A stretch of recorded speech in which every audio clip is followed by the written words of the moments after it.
And this slide is really just for reference of the key publications looking at the relationship of adenoma detection rate to cancer incidence and mortality.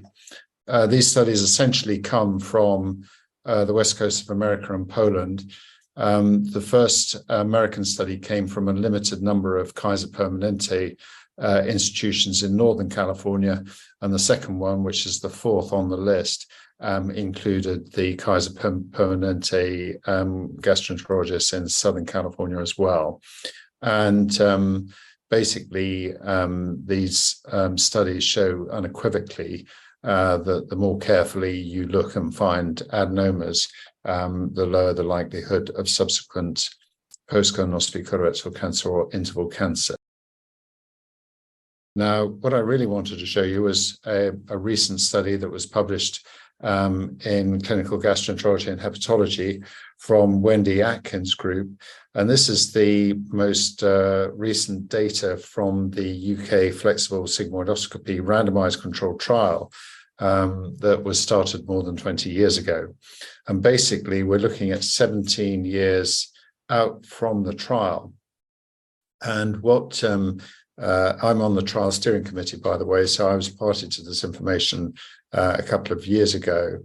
And basically, what this latest report has shown is that if you are scoped by a low detector, 17 years out, you have a higher risk of distal colorectal cancer incidence and mortality. So the left graph is cumulative incidence of cancer, and the right graph is cumulative incidence of mortality from colorectal cancer. And very importantly here, they looked at the rate of cancer mortality in the control groups, and they created control groups equivalent to the low, intermediate, and high detectors of adenomas. And if we look at some of this in a little bit more detail, we can look at the hazard ratio of incidence and mortality. But these numbers aren't really very meaningful. But if you look at the numbers needed to screen to prevent one cancer diagnosis, the number of patients you need to screen is very much lower if you are a high detecting endoscopist. Now, why am I showing this now?